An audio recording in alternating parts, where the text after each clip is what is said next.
Welcome back to the Rock Vault, where the amps are always hot. Today, we're diving into hidden treasures from the Beatles.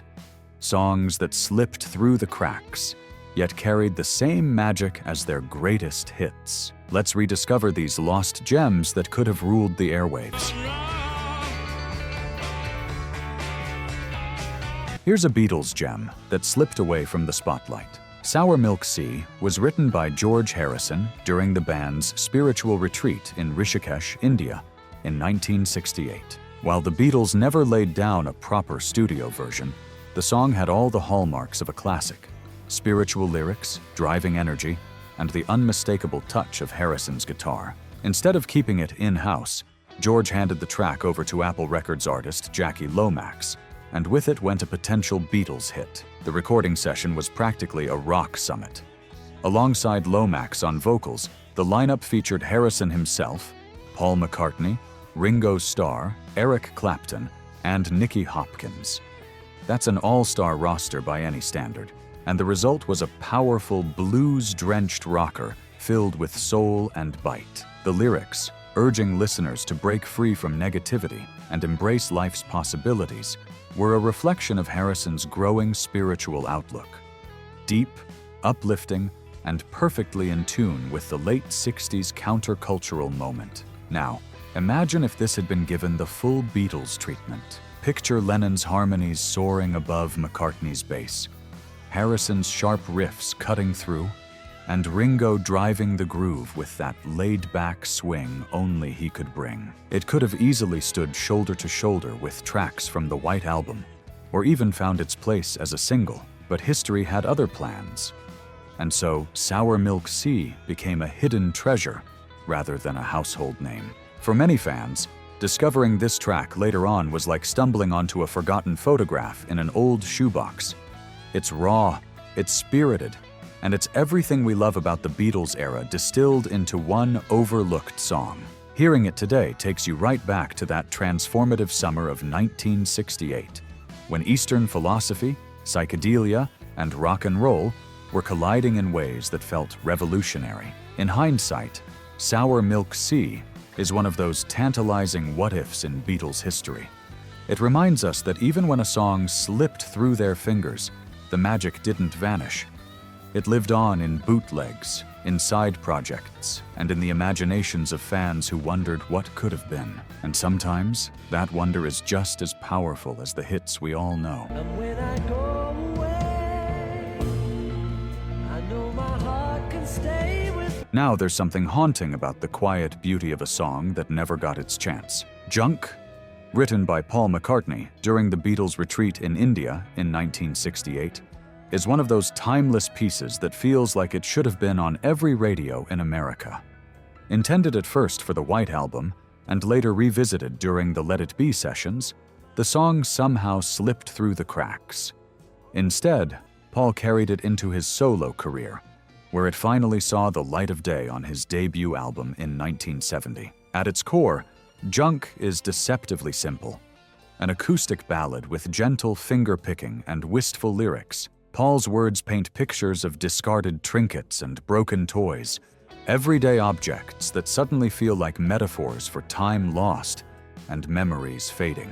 The melody is delicate, almost lullaby-like, and yet it carries the weight of something universal. You don't just hear this song, you feel it. Had it been polished by the full band, Junk might have stood alongside classics like Blackbird or Julia. Imagine John's harmonies coloring the chorus, or George's slide guitar weaving soft textures through the arrangement. Even Ringo's subtle drumming could have transformed it into a quietly anthemic piece. Instead, what we're left with is a sketch of what might have been, a fragment that still manages to be unforgettable. For those who grew up in the late 60s, hearing Junk later on was like rediscovering a diary you didn't know you had written. The song doesn't shout for attention, it whispers, like the sound of a record spinning late at night after everyone else has gone to bed. It brings back images of old neighborhoods, worn-down shops, and Sunday afternoons where life seemed to slow down. And maybe that's why fans connect so deeply with it. Junk could have been one of the Beatles' most poignant acoustic tracks, the kind of song that reminded us how powerful simplicity can be. Instead, it became a hidden jewel, tucked into Paul's solo work, waiting for listeners to stumble across it and realize what the world missed. And sometimes, it's those understated moments, the songs that almost slipped away, that stay with us the longest.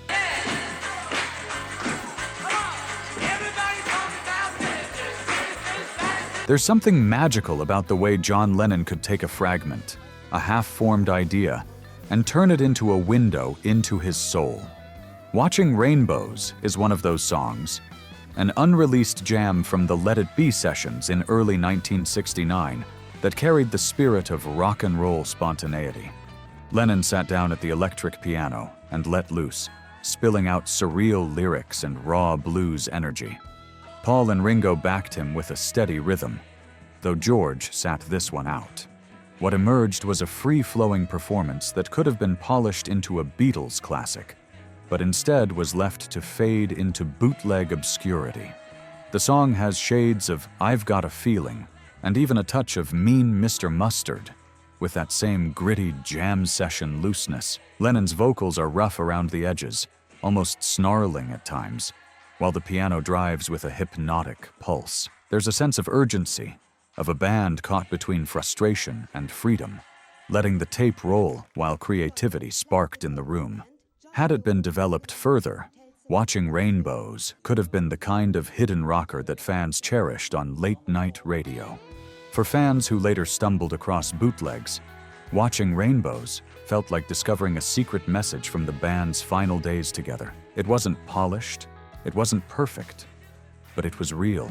Listening to it now, you can almost picture the scene. Lennon hunched over the keys, cigarette smoke curling in the studio air, McCartney locked into the groove, and Ringo doing what he did best, holding it all together. It's a snapshot of the Beatles in transition, weary but still capable of sparks of brilliance. And for those of us who lived through the late 60s, it recalls those unfiltered nights when music didn't need to be polished. It just needed to be alive. Watching Rainbows wasn't made for the charts. It was made in the moment. That's what makes it so special. It's one of those what could have been songs that remind us the Beatles' well of creativity was deeper than any of us could ever fully grasp.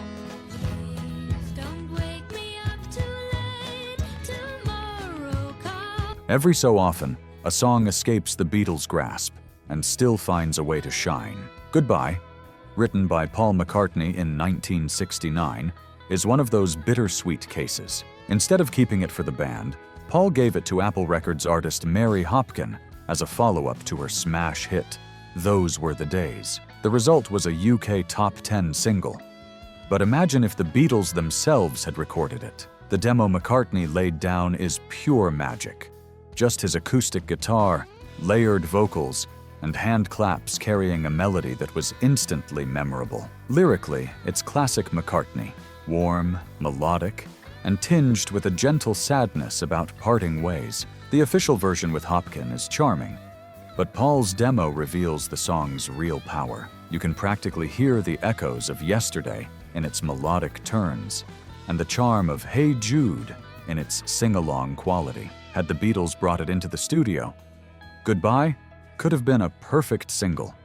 Catchy enough for radio, tender enough to touch hearts, and timeless enough to live alongside their most beloved tracks. Instead, it remained a song most fans didn't discover until decades later, when Paul's demo finally surfaced on the White Album Deluxe Edition in 2018. For listeners who grew up in 1969, hearing Goodbye now feels like a time machine back to the last days of the Beatles era. You can picture it spinning on turntables in small London flats, or playing softly in the background of long-distance phone calls between young lovers separated by life's changes. It's tender, heartfelt, and filled with that unmistakable McCartney optimism, even when he's singing about farewells. Goodbye should have been huge under the Beatles' name. Instead, it slipped through history's cracks.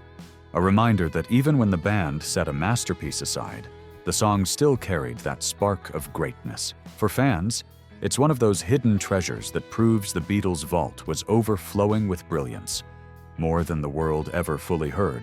Hey Jude, don't make it bad. Every band has that one song too strange for the moment. And for the Beatles, it was What's the New Mary Jane?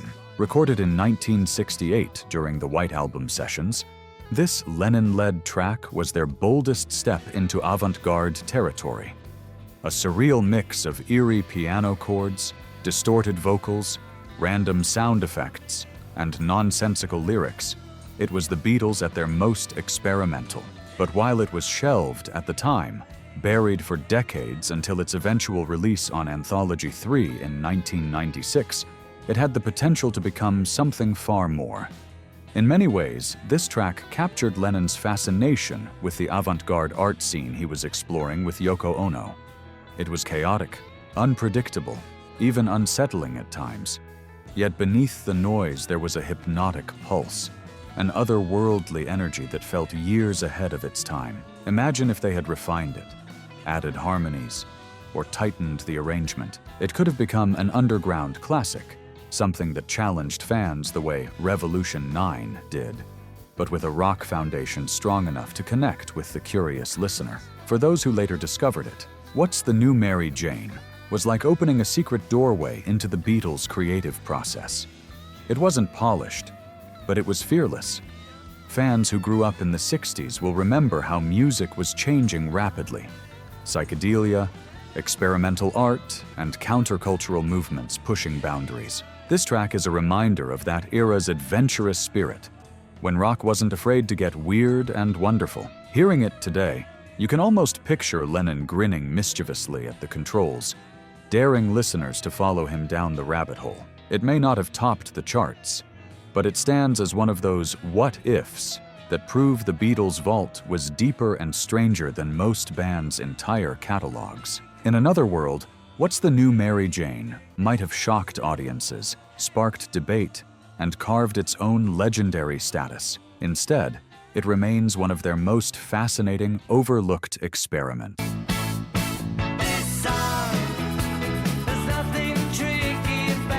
George Harrison always had a gift for writing songs that felt timeless, as if they were born from something deeper than the moment. Circles, written during the Beatles' time in India in 1968, is one of those pieces, a meditative ballad about reincarnation, fate, and the eternal cycles of life. Though the Beatles recorded a demo during the White Album sessions, it was never developed into a finished track. Instead, Harrison would revisit the song years later on his 1982 solo album, Gone Troppo. The original demo is striking in its simplicity. Harrison's voice floating over a hypnotic, winding melody, the lyrics echoing Eastern philosophy he had been immersed in at the time. It's a song that invites reflection, almost like a mantra set to music. Unlike the fiery rockers or radio-ready ballads that filled their records, Circles was contemplative, quiet, spiritual, and haunting.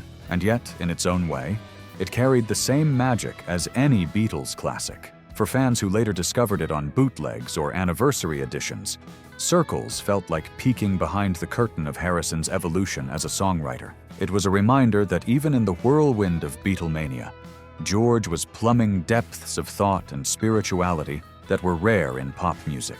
Imagine if the Beatles had polished it with harmonies, Ringo's steady percussion, and Paul's melodic bass. It might have become one of their most introspective masterpieces. Listening to it today, Circles takes you right back to that late 60s moment when music was more than entertainment. It was a doorway into new ways of seeing the world.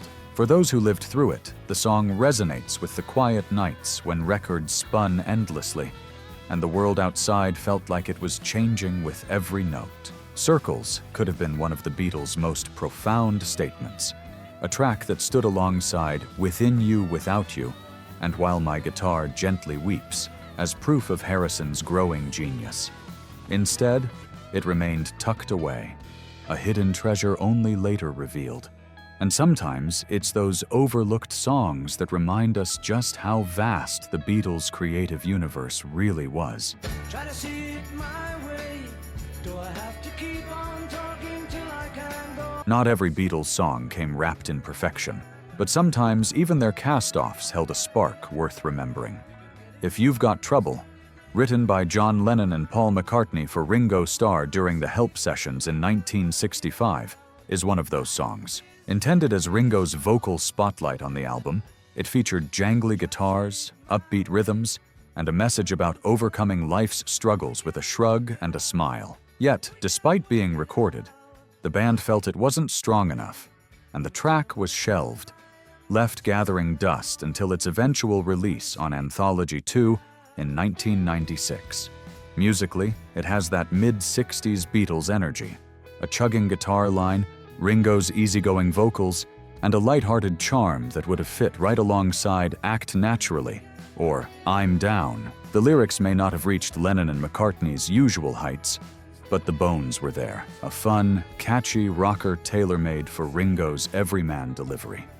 Hearing it now, you can imagine how it could have become a crowd favorite, especially with audiences who adored Ringo's quirky stage presence. For those who grew up spinning Help on their turntables, discovering If You've Got Trouble years later was like unlocking a hidden chapter of 1965. It instantly conjures memories of the Beatles' film era, when they were cheeky, playful, and taking the world by storm with boundless energy. This song, had it been released, might have been the soundtrack to summer afternoons.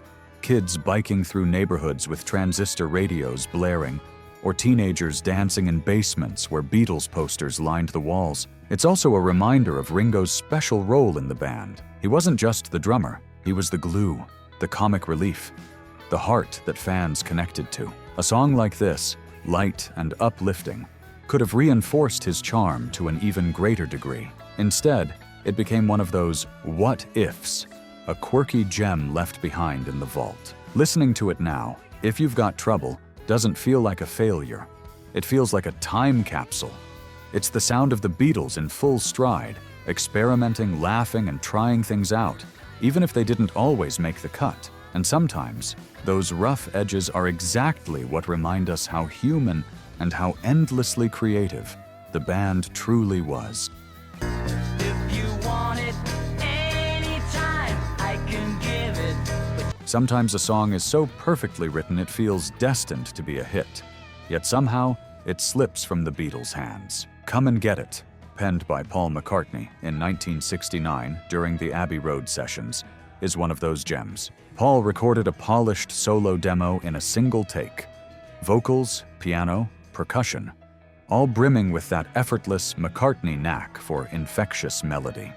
He intended it for the Beatles, but instead handed it to the newly signed Apple Records band Badfinger, who turned it into a hit single and the theme for the film The Magic Christian. Listening to Paul's demo, it's almost identical to Badfinger's finished version, proving how completely formed the song already was. The chorus hooks you instantly. Bright, catchy, and unforgettable. Had the Beatles recorded it as a full band, it might have stood proudly alongside Come Together or Something as part of Abbey Road's legacy. Instead, it became one of those fascinating what-ifs that remind us just how much music poured out of McCartney in those years. For fans who later heard the Beatles' original demo on Anthology 3, it was like uncovering a time capsule. The simplicity, the energy, the undeniable charm, it had all the makings of a classic Beatles single. For those who lived through 1969, Come and Get It fits right into the sound of the era, when AM radios carried bright pop hooks through car windows on summer nights, and every Beatles release felt like a cultural event. The song still sparks that nostalgic rush, reminding us of a time when Paul could spin out radio-ready hits in the span of an afternoon. And while Badfinger gave it a well-deserved run on the charts, you can't help but wonder what it would have sounded like with John and George chiming in on harmonies, or with Ringo adding that familiar swing to the rhythm. Come and Get It proves just how deep the Beatles' well of creativity ran. Even the songs they let go had the power to shape the rock landscape. It could have been one of their defining late-era hits, but instead it lives as one of the most intriguing Beatles songs that never were. And there you have it, 8 Beatles songs that could have been giants, but instead remain hidden gems in the shadows of history. Each one reminds us that even the greatest band in the world had treasures that slipped through the cracks, songs that still echo with timeless beauty and possibility. Which of these tracks takes you back the most, or makes you wonder what might have been if the Fab Four had given them the full spotlight? Let us know in the comments, and don't forget to like and subscribe. Until next time, keep the vinyl spinning.